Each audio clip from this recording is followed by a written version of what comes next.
Fix deposit जोटा समस्त favourite and आमको आम बापा माँ एडभाइस में मिलता है संचय कर that is good because India आज संचय नंबर वन कौन से देशर संचय बा सेविंग रेट एत नुहे जी इंडिया अच्छी 33 ରୁ 35% आम रोज average saving rate thanks to the culture आम बाकी बंचा शिखिने आम खर्च केतले करछे इनकम माइनस आमर खर्च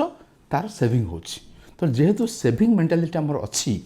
आम सेविंग पे ध्यान दौचे और ताप सरकार मध्य यत्नशील जो आम चाकरी करूँ आमर प्रोविडेंट फंड कटे जोटा मोटामोटी 12% सरकार मध्य 12% दियंती 24% तो एमती ग्यारंटेड सेविंग होगला ता छड़ा बापा दादा काका किए चिन्हा परिचय बंधुबांधव LIC टे कर जोटा पुराना थाए तो LIC है पोस्ट ऑफिस आरडीटे है कि किसी सेविंग्स अकाउंट बढ़ी रहीगला तो सेविंग तो से हिसाब से आम किसी सेविंग कर जो कल्चर आम झिंटिका विपुठू भी शिखीचु सेविंगटा है गोटे एनिमल स्पिरिट सेविंगटा गोटे पशुर भी अभ्यास अच्छी कि काली जदि मोर अवस्था खराब हम बा काली जदि मोर प्रतिकूल परिस्थिति आसी पहुँचब मु चलि केमती ए चिंताटा जदि पशुर अच्छी तो मनुष्यर भी रही तो ताप आम सेविंग करी आसुचे तेणु तार जेहेतु ट्रेडिशनाली फिक्स डिपोजिट हो गोटे भल विकल्प थिला बिकज से आम जाने फिक्स डिपोजिट 12% 13% पर्यंत सुधा आप देखिथे जो मैंने 15-20 वर्ष तलू post office monthly income scheme बा बैंक फिक्स डिपोजिट करेंगे से जानी कि 10-12% सुधा मिलूला किंतु आज से सुधा आसिक पहुँचला 6.5 टଙ୍କା 5 टଙ୍କା कहीं रिजन हूँ सुध जिते आमको मिले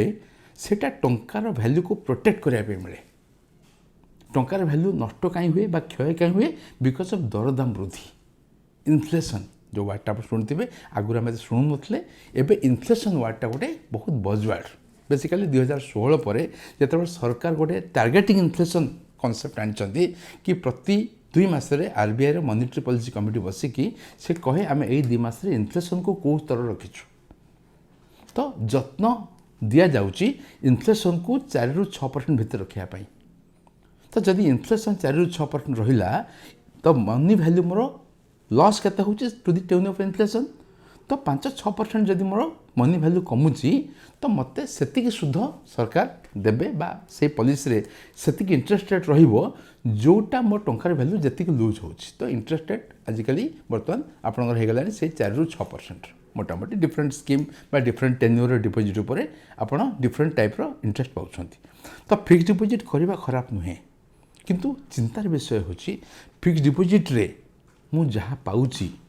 एवं मोर खर्च जो रेट रे बढ़ुची से दुटा मैच होची तो फॉर एग्जांपल आपण 6% इंटरेस्ट पाइले फिक्स डिपोजिट रे एवं आपणकर जो खर्च लाइफ टाइम इनफ्लेशन और बेसिक इनफ्लेशन आम जो गवर्नमेंट फिगर आमको दिया होची कि 6% 7% इनफ्लेशन एटा तांको रेकर्ड रे जो जो प्रोडक्ट को लेकिन से इनफ्लेशन हिसाब करछंती से हिसाबटा आम पाइले बट मोर लाइफ स्टाइल मोर अभ्यास मोर खर्चर पैटर्न से न हो पारे बिकज आम धीरे धीरे कौन करूँ आमर जोटा आगुरी लग्जरी थिला एबे सेटा नेसेसिटी हो गलानी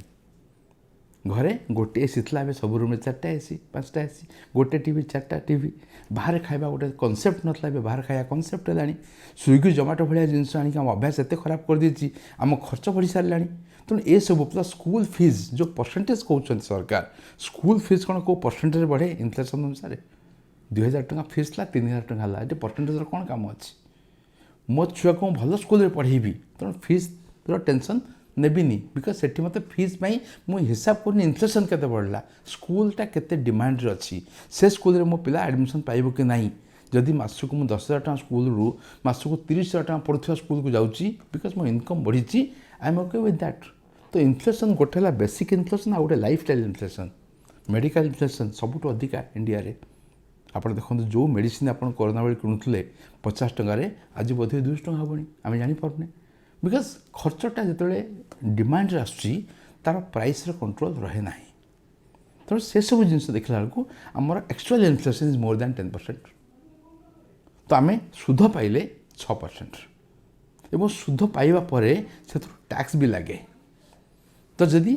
ସ୍ଲାବ୍ରେ ମୋର ସ୍ଲାବ୍ ରେଟ୍ରେ ପୁଣି ଟ୍ୟାକ୍ସ ଦେବାକୁ ପଡ଼େ। ଯଦି ମୁଁ ଆଜି 30% ସ୍ଲାବ୍ରେ ଅଛି ତାହେଲେ 6%ରୁ ମୁଁ 30% ମାଇନସ୍ କରିକି ପାଇବି। ମାନେ ମୋର 6% ମାଇନସ୍ 1.8%, ମାନେ 4.2% ମୋର ହାତକୁ ଆସିଲା after tax from fixed deposit. ମୋର ଖର୍ଚ୍ଚ ବଢ଼ିଗଲାଣି 8%, 9%, 10%। ମାନେ ମୋର ଖର୍ଚ୍ଚ ଯେଉଁ ରେଟ୍ରେ ବଢ଼ୁଛି ମୋ ଟଙ୍କାର ମୂଲ୍ୟ ସେଇ ରେଟ୍ରେ ବଢ଼ୁନାହିଁ। ମାନେ ଆଜି ମୁଁ ଧନୀ ଅଛି, ଧୀରେ ଧୀରେ ଗରିବ ହୋଇଯିବି ସେଇ ଟଙ୍କାକୁ ନେଇକି ଯଦି ମୁଁ ଏଫ୍ଡି ରଖିଥିବି ବା ଯଦି କମ୍ ରେଟ୍ ଇଣ୍ଟରେଷ୍ଟ ମୁଁ ପାଉଛି ଏବଂ ଅଧିକ ରେଟ୍ରେ ମୁଁ ଖର୍ଚ୍ଚ କରୁଛି। ଏଇଟା ଗୋଟେ ଏମିତି ଏକ୍ଜାମ୍ପଲ୍ ମୁଁ ଦେବି ଯେମିତି ଗୋଟେ ବକେଟ୍, ଗୋଟେ ଲିକିଂ ବକେଟ୍ ହେଇଗଲା। ଗୋଟେ ବକେଟ୍ରେ ବାଲ୍ଟିରେ ପାଣି ଗୋଟେ ଛୋଟ ନଳରେ ପଶୁଛି, ଗୋଟେ ବଡ଼ ନଳରେ ପାଣି ବାହାରୁଛି। ଅଲ୍ଟିମେଟଲି କ'ଣ ହେବ? ପାଣି ସରିଯିବ। ଏବଂ ଆଜି ଯଦି ମୁଁ 1,000,000 ଟଙ୍କା ରଖିକି 60 ବର୍ଷ ବୟସ ମୁଁ କହୁଛି ଧନୀ, କାରଣ ମାସକୁ ତ 60,000 ଟଙ୍କା ମିଳିଯାଉଛି। ବଟ୍ ଏଇ ଖର୍ଚ୍ଚଟା ମୋର 60,000 ଟଙ୍କା ଖର୍ଚ୍ଚଟା କାଲି ବଢ଼ିକି 1.5 ଲକ୍ଷ ହେଇଯାଇଥିବ। ମୋତେ ଟଙ୍କାଟା ଯଦି ବଢ଼ୁନଥିବ ସେ ଅନୁସାରେ, ତାହେଲେ ମୁଁ 60 ବର୍ଷ ବୟସରେ 1,000,000 ଟଙ୍କା ପାଇକି ଧନୀ ଏବଂ ସେଇ 1,000,000 ମୋତେ 80 ବର୍ଷ ବେଳକୁ ଗରିବ କରିଦେଇଥିବ। ତ ଫାଇନାନ୍ସିଆଲ୍ ପ୍ରୁଡେନ୍ସ, ସମଝଦାରୀ ବା ପ୍ଲାନିଂ ବହୁତ ଜରୁରୀ। ତେଣୁ ଯଦି ଫିକ୍ସଡ ଡିପୋଜିଟ୍ରେ 12 ଟଙ୍କା ମିଳୁଥାନ୍ତା, ମୋର ଇନଫ୍ଲେସନ୍ ଥାନ୍ତା 6 ଟଙ୍କା, ମୋତେ କୌଣସି ବିକଳ୍ପ ଚିନ୍ତା କରିବା ଦରକାର ନାହିଁ। ଯେହେତୁ ଏଇଟା ଓଲଟା,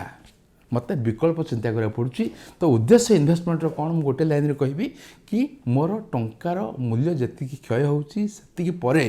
ମୁଁ ଯାହା ପାଇବି ସେଇଟା ମୋର ନେଟ୍ ଇଣ୍ଟରେଷ୍ଟ ବା ନେଟ୍ ଇନକମ୍। ଆମେ ରିଏଲ୍ ରିଟର୍ନ କନସେପ୍ଟକୁ ଆସିବା। ରିଏଲ୍ ରିଟର୍ନ କ'ଣ? ମୋର ଆକ୍ଚୁଆଲ୍ ରିଟର୍ନ ମାଇନସ୍ ଇନଫ୍ଲେସନ୍, ଯାହା ବଳିଲା ସେଇଟା ହେଉଛି ମୋର ରିଏଲ୍ ରିଟର୍ନ। ତ 6% ମୋ ରିଏଲ୍ ରିଟର୍ନ ନୁହଁ, ମୋ ରିଏଲ୍ ରିଟର୍ନ ହେଉଛି 4 ଟଙ୍କା 20 ପଇସା। ହୁଏତ ଦ୍ୟାଟ୍ ଇଜ୍ ଓକେ ୱିଥ୍ ମି। ତେଣୁ ଆମକୁ ଇନଭେଷ୍ଟମେଣ୍ଟର ବିକଳ୍ପ ଚିନ୍ତା କରିବାକୁ ବାଧ୍ୟ ଆମେ।